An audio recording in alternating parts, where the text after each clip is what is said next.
Pemirsa, uji materi batas usia Capres dan Cawapres di Mahkamah Konstitusi disebut-sebut akan menghadirkan kejutan sebab bila menelaah putusan-putusan MK terkait gugatan batas usia minimal dan berbagai jabatan, misalnya putusan batas usia calon pimpinan KPK, MK beralasan punya wewenang memutus itu. Apakah sudah saatnya figur di bawah 40 tahun punya kesempatan untuk memimpin negeri? Kita akan langsung mengulasnya dengan beberapa narasumber yang semuanya bergabung dari luar studio. Pertama, Francine Wijoyo, kuasa hukum pemohon uji materi soal batas usia Capres-Cawapres. Kemudian juga ada Zainal Arifin Mohtar, ahli hukum tata negara yang juga bergabung dan biasa dipanggil Mas Uceng. Boleh ya Mas Zainal? Dan Arief Wibowo, anggota Komisi 2 DPR RI, fraksi PDI Perjuangan. Selamat malam Mbak Francine, kemudian juga ada Mas Uceng dan Mas Arief. Terima kasih sekali lagi telah bergabung bersama kami. Ini banyak sekali nih yang menguji batas usia Capres-Cawapres. Bahkan ada berbagai pihak begitu ya. Saya ingin pertama-tama ke Mbak Francine terlebih dahulu untuk menanyakan soal salah satu alasan yang kemudian dikemukakan pada saat melakukan uji materi ini karena dirasa ada diskriminasi. Kenapa kemudian diskriminasi itu baru dirasakan sekarang, apalagi di saat tahapan pemilu sudah berjalan seperti sekarang ini? Terima kasih. Di sini Partai Solidaritas Indonesia atau PSI bersama dengan 4 kader mudanya, ada Antoni Winza Probowo, dan Eka Rahmaningtyas, Dede Prayudi, dan Mikhail Gorbachevdom. Didampingi kami di Lembaga Bantuan Hukum PSI selaku kuasanya mengajukan uji material ini sebenarnya sudah lama, sejak Maret 2023. Jadi ini sudah dilakukan jauh-jauh hari sebelumnya.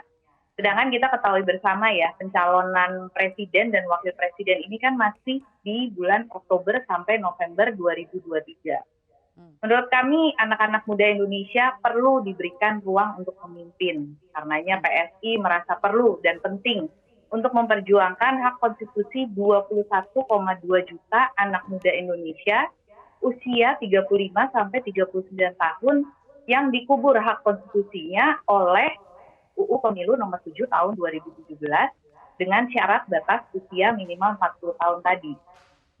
Partai Solidaritas Indonesia konsisten memperjuangkan hak konstitusi anak muda. Ini bisa kita lihat dari uji material PSI di tahun 2019 terkait usia minimal calon kepala daerah, di mana PSI juga meminta agar disamakan menjadi 21 tahun seperti usia minimal calon anggota DPR RI.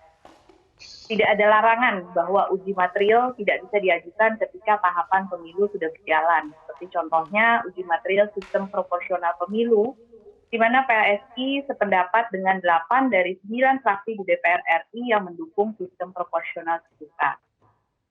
Oke, baik Mbak Francine, jadi tidak ada kepentingan lain selain untuk memberikan jaminan kepada anak muda untuk bisa ikut berkompetisi dalam Pilpres. 21,2 juta anak muda Indonesia.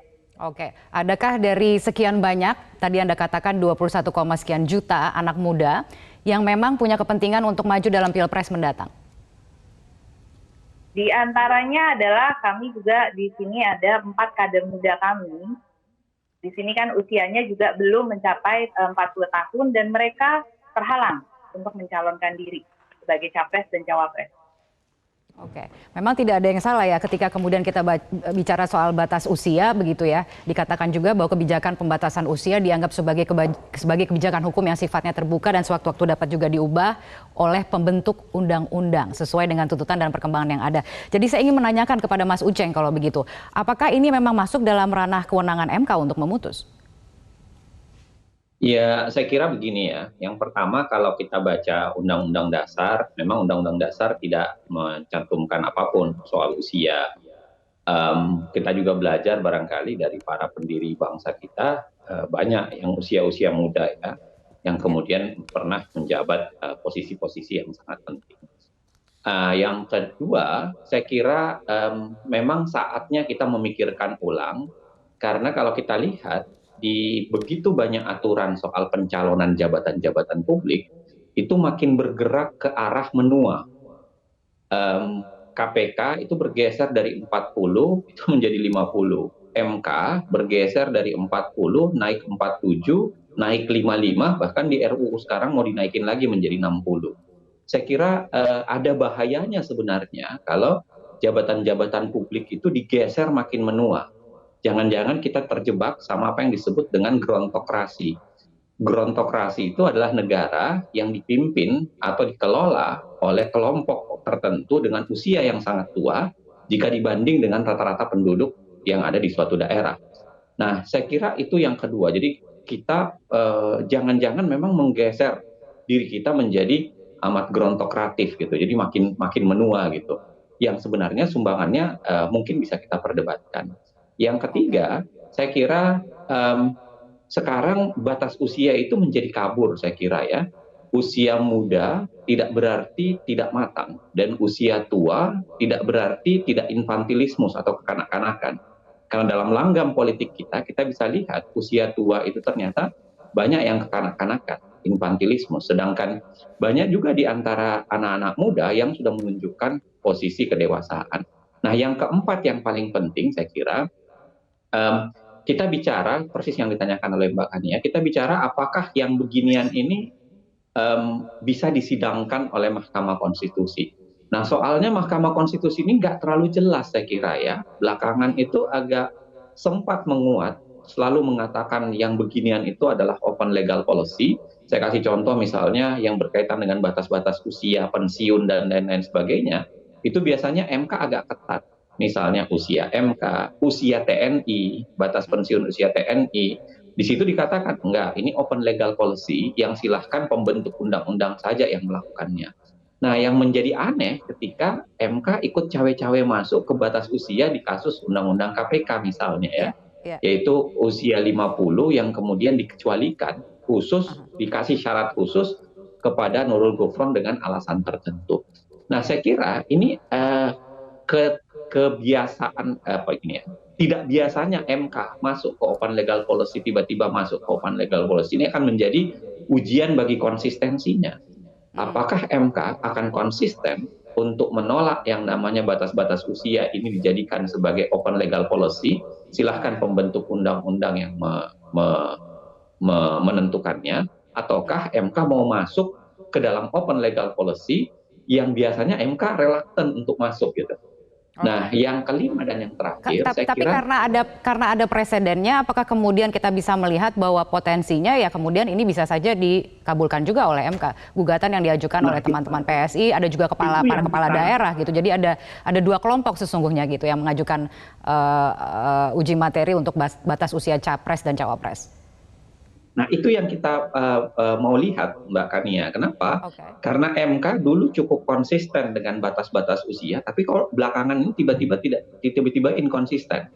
Hal-hal yang dia anggap seringkali yang dia anggap sebagai open legal policy itu kemudian tidak terlalu pengen dia masuk untuk dia buka, atau tidak terlalu pengen dia masuk untuk mereview, ternyata belakangan dia lakukan gitu. Termasuk undang-undang KPK yang paling terakhir, dari batas masa jabatan 4 tahun menjadi 5 tahun, batas usia 50 yang kemudian dikecualikan untuk Nurul Gufron. Nah, ini memang menimbulkan tanda tanya. Makanya saya kira tadi juga kecurigaan misalnya rumor yang beredar soal MK akan menerima juga sistem pemilihan yang biasanya MK reluctant untuk masuk ke situ, jangan-jangan juga terwujud. Nah, itu sebabnya kalau kita pakai logika itu atau kebiasaan barunya MK ini, jangan-jangan ada kemungkinan juga MK akan berani masuk atau menggaruk-garuk di wilayah usia capres dan cawapres. Oke, baik. Saya beralih dulu kalau begitu untuk meminta komentar dari Mas Arief. Tadi sempat disinggung oleh Mas Uceng bahwa ada kecenderungan kepemimpinan semakin menua begitu, dan itu bahaya, katanya seperti itu. Tanggapan Anda? Ya, kalau orang tua, kecenderungan tua itu nggak tahu saya usianya berapa. Kalau di atas 40 tahun dianggap bahaya, ditangkepin aja saya kira. Ganti yang muda-muda semua. Jadi prinsipnya yang mengajukan judicial review ya enggak apa-apa. Ya, biar diuji di Mahkamah Konstitusi. Ya, saya kira yang dipersoalkan kan pasal 169 huruf Q. Itu yang mengatur tentang syarat calon presiden, wakil presiden paling rendah berusia 40 tahun, dan itu aturan yang sudah lama ya, berulang kali dalam undang-undang pemilu juga mengatur demikian. Ya, saya kira perbincangannya agak kalau tidak salah memang di usia 35 ya, kalau tidak salah ya Mas Arief, di undang-undang pemilu sebelumnya. Batas usianya di 35 tahun kalau tidak salah. 40 Pak. Dari 40. Dulu yang disebut usia pas itu tidak juga muda tapi juga tidak tua, usia paling progresif itu ya batasnya 40 itu. 40 ya? Tapi mungkin Oke. perkembangan zaman, ya perkembangan demografi kita, ada bonus demografi dan lainnya harus berdialektika dengan situasi zaman yang ada saat ini dengan zeitgeist-nya, semangat zaman, boleh-boleh saja biar nanti secara konstitusi diuji apakah terpenuhi konstitusionalitasnya ya. Tadi Mas Zainal juga memberikan banyak contoh bahwa usia juga bisa digugat ya. Iya. Nah, silakan saja kita ikut saja. Prinsipnya kalau PDI Perjuangan mendorong orang muda untuk terlibat dalam proses politik yang intens ya dan sekaligus konsisten. Ya, bukan sekedar berburu jabatan belaka atau karena kegandrungannya pada populisme, tapi juga soal pertanggungjawabnya memang harus diuji di dalam praktek ya. Saya kira itu. Dan kami percaya bahwa proses itu nanti tidak akan mengkhianati hasil ya. Proses yang intensif, keterlibatannya luar biasa, tanggung jawabnya besar dan itu bisa dibuktikan di dalam praktek. Saya kira juga mendorong setiap orang muda untuk bisa menjadi pemimpin publik dan pemimpin politik. Jadi bagaimana kami menyikapi itu? Jadi ada syaratnya juga begitu ya Mas Arief ya. Artinya harus punya pengalaman panjang juga begitu. Ya enggak apa-apa ya, jadi tidak untuk menyalahkan membenarkan ya. Jadi kalau teman-teman PSI menguji apakah umur 40 itu terlalu berlebihan, misalnya nanti syarat presiden dimulai dari umur 18 ya. Siapa tahu nanti ada presiden umur 20 yang memimpin Sabang sampai Merauke, Miangas sampai Pulau Rote, enggak apa-apa. Ya, biar bangsa ini juga belajar apakah usia-usia di atas 40 itu atau 40 itu dianggap terlalu tua. Nanti kita lihat bagaimana di dalam prakteknya atas kepemimpinan di dalam kehidupan berbangsa bernegara kita. Tapi yang saya ingin katakan bahwa kita sedang menyoal syarat calon pemimpin ya, untuk kita pikirkan baik-baik yang memimpin Republik Indonesia yang kompleksitasnya luar biasa, yang wilayahnya Sabang sampai Merauke, Miangas sampai Pulau Rote, ya pulaunya jumlahnya banyak, ya keragamannya luar biasa dan seterusnya. Jadi bukan memimpin sekelas kampung, ya sekelas kabupaten, kota. Saya kira itu. Jadi kita secara spesifik sekelas kampung, sekelas kabupaten kota begitu. Nanti saya akan tanyakan ke Mbak Francine apakah kemudian anak-anak muda nih siap gitu ya. Artinya kan memang kalau kita bicara mengenai batas usia itu memang sah-sah saja gitu kalau kemudian ingin diuji materi melalui jalur MK, tapi apakah sudah punya kemampuan? Karena kalau kita tadi mengutip apa yang disampaikan oleh Mas Arief, ini kita bicara bagaimana mengatur negara begitu yang kompleksitasnya luar biasa sekali. Nah, itu mungkin kita akan bahas sesaat lagi. Kita harus jeda terlebih dahulu, akan kita lanjutkan sesaat lagi.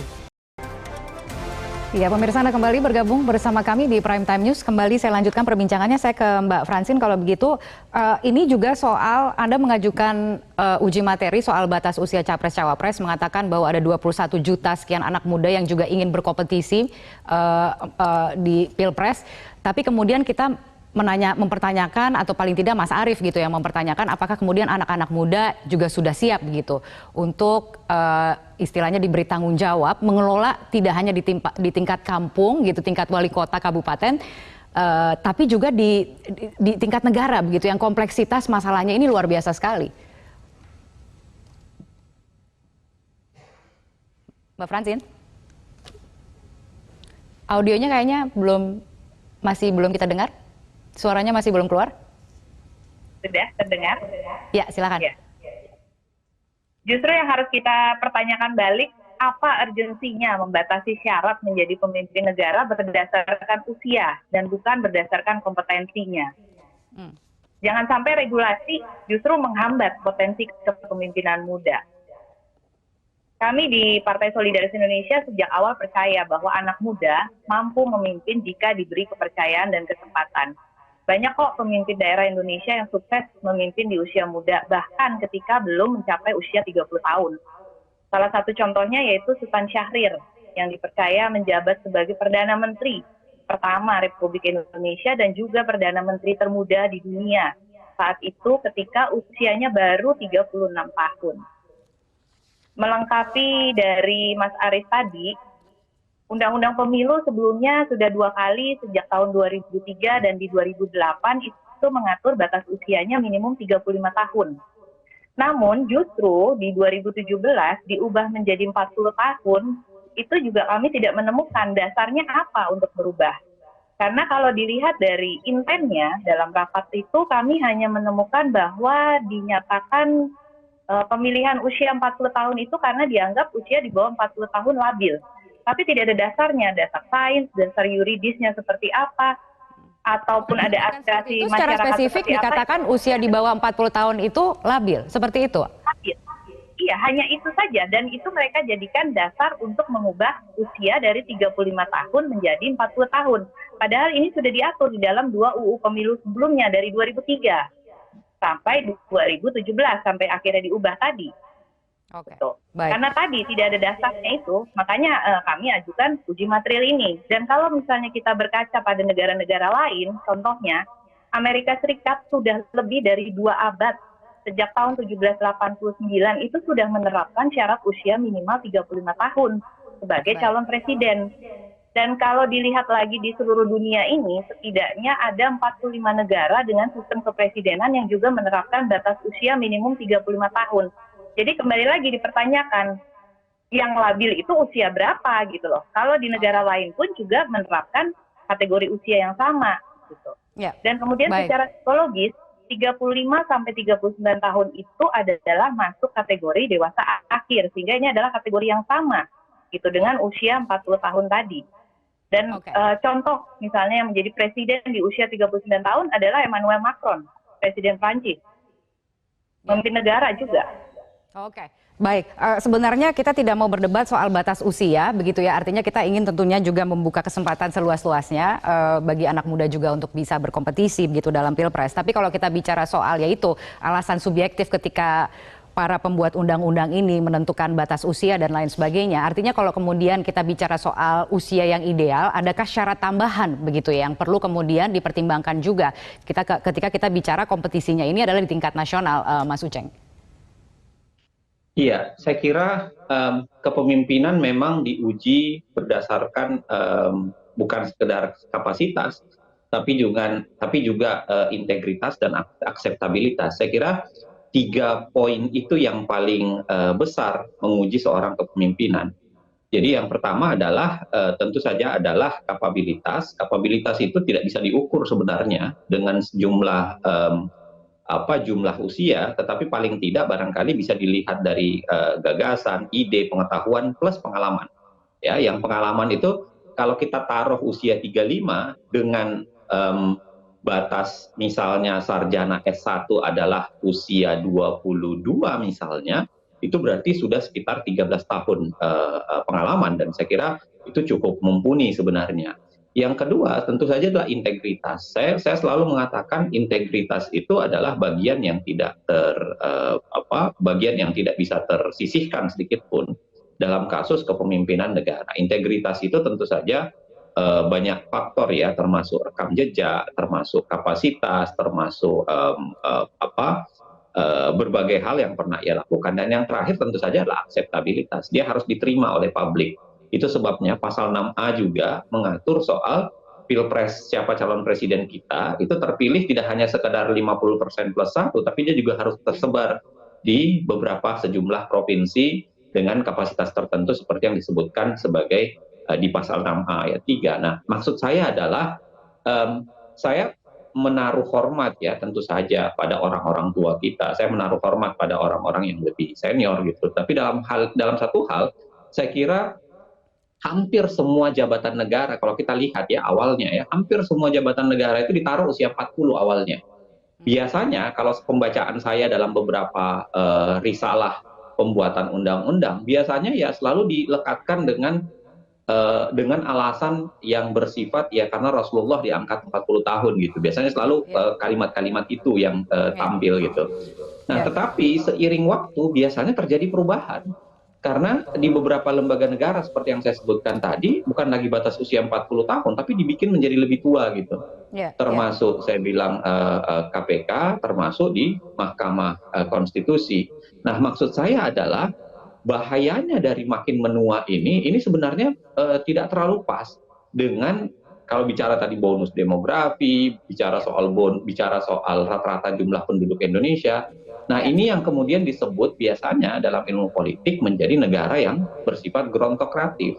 Negara yang dipimpin oleh orang yang lebih usianya terlalu tua gitu. Ya. Nah, saya kira kalau kita tinjau dari segi pengalaman, kita tinjau dari segi integritas, kita tinjau dari segi akseptabilitas, saya kira banyak kelompok anak muda yang sudah memenuhi 3 kriteria ini, rekam jejak, punya kemudian kemampuan kepemimpinan dan lain-lain sebagainya.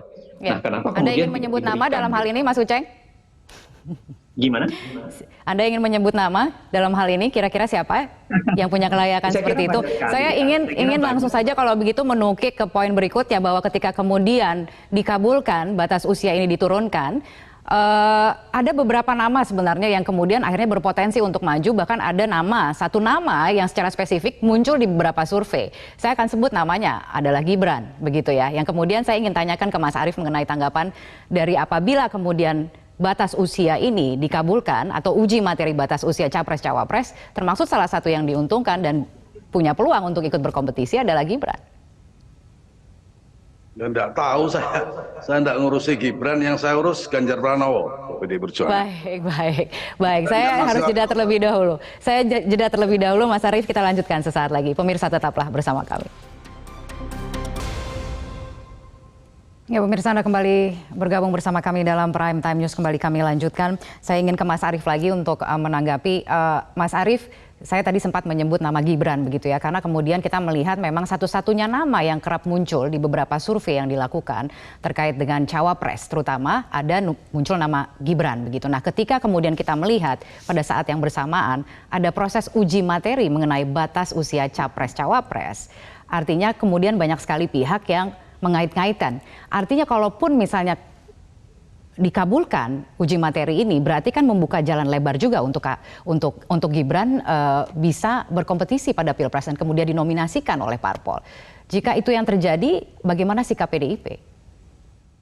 Ya, jadi saya nggak ngerti itu urusan itu, ya, dan tidak mau berspekulasi. Nanti kayak Denny Indrayana saya, ada bocoran apa, suruh jelasin kan susah kita. Ya, silakan saja yang mau melakukan GR ya, karena kepentingannya adalah untuk dengan alasan anti diskriminasi dan sebagainya. Tetapi pun toh tadi sebagaimana dijelaskan ada batasannya 35 tahun. Kalau saya malah mengusulkan sekalian 26 tahun. Ya, karena pada saat 26 tahun itu Bung Karno pada usia itu mendirikan partai, namanya Partai Nasional Indonesia. Jadi kalau kita mengikuti jejak Bung Karno ya 26 tahun. Nggak tahu kalau jejaknya Sultan Syahrir ya. Tapi setahu saya 1955 yang menang Partai Nasional Indonesia, bukan PSI. Kan saya kira itu. Jadi soal siapa yang mau menggugat ya ke Mahkamah Konstitusi yang dimenangkan nanti oleh Mahkamah Konstitusi usia berapa dan sebagainya. Tadi saya kira kita debatable lah usia itu. Menyangkut kematangan, kedewasaan. Karena ini kan yang diburu adalah kekuasaan. Ya, sejauh mana pengalaman seseorang untuk menggenggam kekuasaan itu dan memperlakukan kekuasaan sebagaimana seharusnya yang diidealkan oleh banyak orang ya, bisa berlaku adil, demokratis ya, ngayomi, manfaat untuk kepentingan rakyat. Nah, saya kira lebih pada urusan pengalaman. Nanti sama juga berdebat misalnya. Mengapa calon presiden tidak dibebaskan saja, nggak usah pakai diukur dengan menggunakan gelar kesarjanaan misalnya, cukup bisa baca dan tulis. Ya, banyak orang pintar juga bermasalah gitu ya. Tapi banyak orang tidak terlalu pintar tetapi baik hati, ya, tidak sombong, jujur, berlaku ikhlas juga lebih manfaat bagi orang banyak. Jadi saya kira silakan saja sepanjang memiliki legal standing dan nanti hasilnya adalah satu proses yang akan berlangsung di MK, putusannya mudah-mudahan seadil-adilnya ya. Prinsipnya PDI Perjuangan mendorong setiap orang muda tetapi juga harus bisa diuji dari sisi pengalaman dan prediksinya adalah atau kemungkinannya harus memberikan manfaat bagi kepentingan banyak orang. Oke. Jadi kami diuji tidak dari mau sisi pengalaman itu bisa dideskripsikan lebih jauh, Mas Arief? Ya. Kalau Mas Diuji Gibran dari tanyakan pengalaman? sendiri, apakah ada hubungannya langsung dengan uji materi yang dilakukan PSI atau ada perintah dari mana kita nggak ngerti. Saya nggak mau berspekulasi ya. Siapa nanti yang diuntungkan kalau misalnya MK mengabulkan gugatan PSI 35 tahun, siapa yang mau nyapres, nyawapres dan seterusnya. Yang pasti Tapi PDI pertanyaannya Perjuangan berarti Mas Arief, apakah diperbolehkan atau tidak kalau begitu? Jika ada kemungkinan Bahwa untuk presidennya adalah Ganjar Pranowo yang kebetulan usianya sama seperti saya, masih 55 tahun. Nah, Ya. kalau itu sudah dianggap generasi tua yang membahayakan, ya saya kira tidak perlu didukung sama rakyat Indonesia gitu. maksudnya bukan seperti itu mungkin Mas Uceng ya. Tapi kalau kita bicara mengenai artinya batas ini kita tidak mau berdebat soal usia lagi-lagi begitu ya. Memang saya paham bahwa usia ini adalah sesuatu yang sensitif begitu. Tapi kalau kita melihat perkembangan zaman saat ini, tentunya kesempatan itu harus dibuka seluas-luasnya. Kalau bicara tadi Mas Arief mengatakan ya kalau begitu langsung saja dibuat 26 tahun. Apakah memang harus seperti itu melihatnya Mas Uceng? Ya, saya kira saya setuju dengan Mas Arief ya. Silahkan dibuka saja bagaimana putusan MK akan melihat itu. Memang problem yang paling besarnya tidak-tidaknya ada dua menurut saya. Yang pertama adalah apa isu konstitusionalitas di balik usia 40 tahun itu. Nah, pasti perdebatannya bisa menjadi panjang. Mana lebih konstitusional 40 atau 35, gitu kan? Itu bagaimana orang bisa mengajukan konsep bahwa ya 40 lebih konstitusional. Bagaimana orang bisa mengajukan konsep bahwa 35 itu yang lebih konstitusional dibanding 40. Jadi satu isu itu. Nah, baru yang kedua kita bicara apakah MK akan masuk dan memandang bahwa usia itu adalah bagian dari konstitusionalitas. Usia itu bagian dari isu konstitusionalitas yang harus diterabas oleh MK. Ataukah MK akan mengatakan itu open legal policy seperti dulu biasanya MK mengatakan open legal policy. Nah, saya kira dua isu itu yang paling besar. Kalau mengenai usia 55, usia tua berbahaya, saya kira mungkin salah persepsi ya. Saya melihat negara yang menggesernya menjadi lebih tua itu yang tidak pas. Harusnya menjadi lebih mudah karena kita bicara soal demokrasi, kita bicara soal bonus demografi anak muda, kita bicara soal batas pemilih pemula yang begitu makin membanyak dan lain-lain sebagainya. Nah, tetapi intinya saya bilang yang dua itu Mbak Kania saya kira. Yang pertama tentu saja adalah apakah isu tahun-tahun jumlah 35 lalu kemudian 40 itu adalah isu konstitusionalitas atau tidak? Ya, Nah, itu penting. Itu dulu, ya. MK harus dipertanyakan itu. Dan yang kedua baru kemudian, apakah MK mau menerabas isu itu? Apakah MK mau menyatakan bahwa ini lebih konstitusional dibanding yang lain, ataukah MK kemudian akan kembali menyerah ke kebiasaannya yang mengatakan bahwa ini adalah Anda mengatakan menerabas seolah-olah di luar kewenangan berarti? Mas Zainal tahu itu, bisa iya, bisa tidak. Oke, baik. Baiklah kalau begitu. Kita harus tutup, sayang sekali durasinya sudah habis. Terima kasih sekali lagi semuanya telah bergabung bersama kami di Prime Time News. Dan